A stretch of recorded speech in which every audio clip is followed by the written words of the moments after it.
Salut à tous, on se retrouve aujourd'hui pour une vidéo haul du Salon du Livre. Alors ça a été un petit craquage, et pour être honnête en fait un gros craquage. J'ai surtout acheté mes livres pendant l'inauguration jeudi soir parce que c'est vrai que j'ai tendance à prendre des gros livres, à ce que ça pèse un âne mort toute la journée, et du coup je me suis dit vaut mieux faire ça à l'inauguration. Au moins le samedi je ferai mon tour tranquillement avec un sac pas trop lourd. Et donc je confirme que ça a été une bonne idée parce que je suis revenue avec 4 gros livres, 4 albums, et rien que de devoir les ramener chez moi ça a été compliqué, donc j'imagine si j'avais dû les garder toute la journée samedi ça aurait pas été génial. Dans un premier temps je suis passée donc chez Au bord des continents, c'est un éditeur chez qui je passe dès qu'ils sont là, comme je vous avais dit dans ma vidéo de préparation du salon du livre, j'espérais qu'ils soient là et ils étaient là. Donc c'est génial, j'ai pu compléter ma collection avec donc notamment ce carnet de croquis pour commencer. Le livre de Séverine Pinault, c'est vrai que d'habitude j'achète plutôt du Sandrine Gestin. J'aime beaucoup en fait les livres de croquis parce que le tracé crayonné, je trouve ça vraiment super joli. En plus ils ont donné aux pages une découpe pas complètement droite, ça fait un petit peu le papier arraché. C'est pas parfait, ça fait vraiment carnet de croquis pour le coup. Hop, une autre page pour vous montrer un petit peu ce que ça donne. Toujours dans l'univers féerique. Voilà, je suis super contente, ce livre est magnifique, j'aime vraiment beaucoup, ça c'est la 4e de couverture. Le deuxième livre est aussi un carnet de croquis, donc toujours chez Au bord des continents, mais cette fois-ci c'est de Jean-Baptiste Monge. On est sur le même principe sur les pages en fait, le côté un petit peu arraché, pas hyper droit, et toujours donc dans le croquis. Alors là on est plus dans l'univers un petit peu des nains, des fées, gnomes, ce genre d'univers. La finalité me plaisait moins, même si j'aime beaucoup donc là ce qu'il fait, hein. Bien évidemment je n'ai pas acheté ce livre par dépit, mais c'est juste le carnet de croquis, ça me suffisait. Voilà pour Au bord des continents, j'ai acheté d'autres petites choses chez eux mais samedi, donc je reviendrai dessus juste après. Et ensuite en fait on a croisé un peu malgré nous je pense sur le chemin le stand de Urban Books. Et alors là, la catastrophe. Ils avaient des livres super beaux, je n'ai pas pu résister. Et j'en ressors avec ce superbe livre sur les Disney Golden Books, l'histoire des petits livres d'or. En fait, les dessins de la couverture m'ont rappelé ceux que j'avais vus à l'exposition Disney qui se passe à Art Ludique. J'ai trouvé ça vraiment sympa d'avoir un livre dédié à tout ça. J'adore les dessins un petit peu à l'ancienne en fait, juste c'est magnifique. Même si j'aime beaucoup le traité des dessins animés, mais c'est évidemment quelque chose d'un petit peu lisse. Là on est sur quelque chose de plus brut et je trouve ça magnifique. Oh, c'est trop beau. Oh ouais, vraiment j'adore. Craquage déjà sur ce premier livre Disney et craquage sur ce deuxième livre Disney. Donc là c'est Marc Davis, Anatomie d'une légende. C'est l'un des artistes qui travaillait donc chez Walt Disney, il est à l'origine de plusieurs figures emblématiques. Là pareil on est beaucoup sur des croquis. En fait c'est beaucoup les recherches qui ont amené au résultat final. Ça pareil ça rejoint pas mal ce qu'il y avait à l'exposition Disney et on a encore des choses juste magnifiques. Voilà. Et j'ai craqué aussi sur un autre livre mais là c'est pas un album. C'est L'Appel du coucou.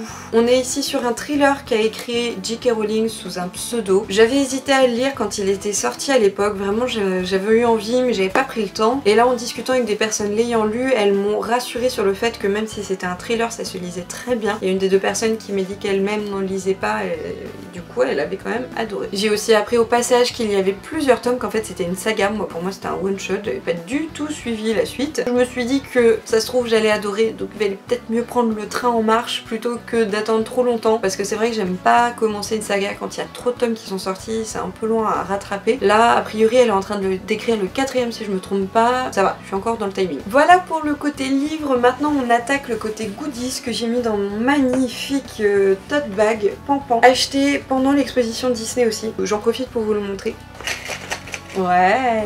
Alors ça va pas forcément être dans l'ordre, je vais un peu piocher dedans et on va voir ce que c'est. Ah super, commencer par ça c'est bien. Là j'ai plusieurs pages. En fait cette année le Maroc était à l'honneur et pour l'occasion ils ont créé un emplacement dédié au pays et à sa culture. Le truc c'est qu'en fait autour, c'est un peu compliqué à expliquer, il y avait un grand mur avec des cases et dans chaque case il y avait des textes, des photos ou des symboles. Et le truc c'est qu'on pouvait en fait retirer les pages et prendre ce qui nous intéressait. Ils avaient aussi prévu une zone pour relier les pages entre elles et je trouvais vraiment l'idée sympa. Alors qu'est-ce que j'ai récupéré? Donc oui, d'ailleurs je tenais les pages à l'envers. Moi j'ai récupéré donc des symboles, là il y a les 3 petits points. Un dessin Dominique Cobet que je trouvais très très beau. Ensuite une photo de Lamia Moak, peut-être, je ne sais pas trop bien le prononcer. Ah, là j'ai une énigme. Son nom commence par la lettre T. T est quelqu'un d'énervé, elle ne nourrit ses enfants que si elle est soulevée en l'air. Je vous laisse me répondre en commentaire, on va voir si vous arrivez à trouver. C'est vrai que les énigmes étaient quand même assez compliquées, celle-là c'est une des plus simples. Ensuite j'ai ici une illustration de Fernando Menis, pareil que j'aimais bien, je trouvais assez poétique. Là encore une illustration de Fernando Menis. Une illustration de Aïcha El Beloui. J'ai aussi pris ce symbole, ne me demandez pas pourquoi. Celui-là aussi. Voilà, niveau culture 0.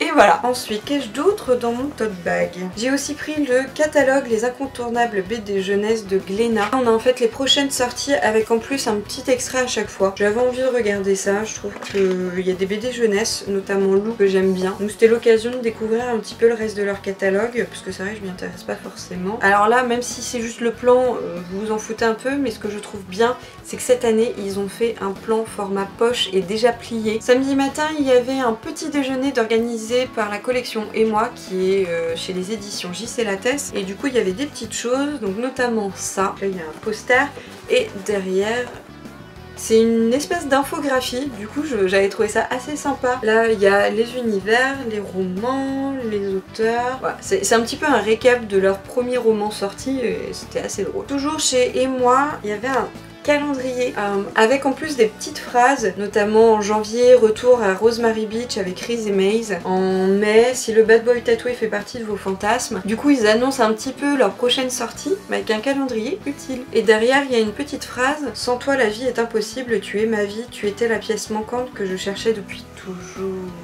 Un bracelet, donc en fait c'est un bracelet bleu, comme de par hasard. Il y a écrit donc d'un côté le club et de l'autre côté Et moi. On a eu aussi un badge Et moi, assez joli avec un petit dégradé rose et un petit bisou sur le i. Un badge promotionnel pour une de leurs prochaines sorties qui est Strong sous ta peau avec un monsieur pas très habillé dessus.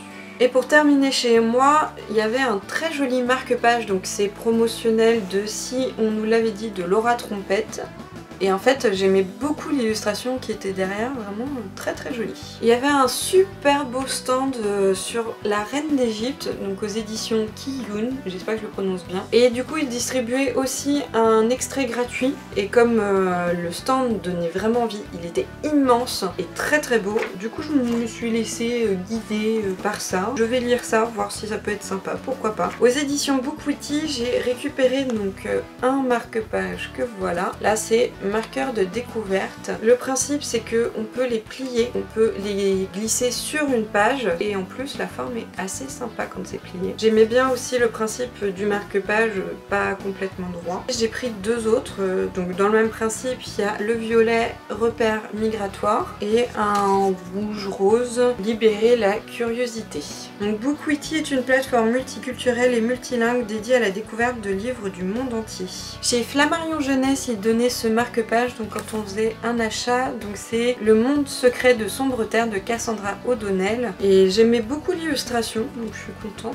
Ah, j'avais loupé un truc chez moi, c'est le catalogue des prochaines sorties. Je me disais qu'il y a des choses qui sont déjà sorties, en fait dedans oui il y a des petites choses qui viennent de sortir et ils annoncent aussi d'autres sorties au passage. Aux éditions Nobi Nobi ils donnaient un extrait de Miaou, le quotidien de Moustique. Évidemment comme ça parle de chat, je me suis dit ok on va regarder ça, en plus c'est tout mimi. C'est marrant parce que ce chat là me fait penser un peu au gros chat pas aimable dans Chi et évidemment le principe m'a fait penser à Chi. On continue avec Pika où j'ai trouvé des trop beaux pins de Sailor Moon. Là on a Sailor Moon, ici on a Sailor Mars, Sailor Vénus, Sailor Jupiter et Sailor Mercure. J'étais trop contente de les trouver. Chez Milady j'ai pu récupérer un marque-page de Jojo Moyes sous le même toit. J'aimais bien le fait que le marque-page ait une forme un peu spécifique et puis quand même reprenne la très jolie couverture. De nouveau chez Pika, j'ai trouvé cette carte, donc là c'est To Your Eternity. J'aimais beaucoup le dessin, ça m'a fait un petit peu penser au dessin de la balade de Yaya. Et là c'est Flying Witch, qui fait quand même beaucoup référence à Kiki la petite sorcière, de joli. Chez France Loisirs, j'ai eu un super badge qui est au secours ma PAL des bornes, donc PAL c'est pile à lire pour ceux qui ne savent pas. Ils en avaient plein d'autres, ça a été très difficile de choisir. J'ai aussi croisé l'auteur de la saga Les Elfes, Ashroy, pendant le déjeuner, qui a été super gentil et m'a offert donc 2 marque-pages avec une citation du livre. Donc là il y a l'inaccessible, c'est comme le danger, on veut le conquérir, le braver. Et derrière, au commencement nous étions humains. Et sur celui-là il y a en me laissant entrer dans ces ténèbres, il a fait entrer la lumière, je ne veux pas qu'elle s'éteigne. Et j'ai eu un badge, la chasse est ouverte. En plus il y a le petit logo J'ai lu dans le haut. On continue avec Au bord des continents, je vous disais tout à l'heure que j'avais acheté des petites choses. L'illustration est de Herlé Ferronnière. Une autre fille papillon avec Jean-Baptiste Monge.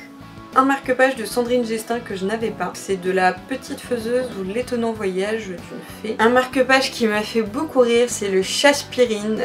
Très mignon. Et on termine avec un magnète, le chamallow. Et voilà, c'est terminé pour mon haul. Comme vous le voyez, j'ai quand même bien craqué. Plein de livres, de très beaux livres. Je suis super contente de les avoir trouvés. Plein de goodies aussi, c'est trop bien. Et j'ai passé aussi évidemment un super moment. Donc je suis allée jeudi soir à l'inauguration. J'y suis restée quand même 2 heures je crois. Samedi de 10h à 16h30. Et dimanche, j'ai eu l'occasion de rencontrer Rainbow Rowell, donc l'auteur de Eleanor and Parks, et je vous en parlerai un petit peu plus demain dans mon compte rendu du salon. Voilà, c'est terminé pour cette vidéo, je vous dis à la prochaine et puis bah salut à tous.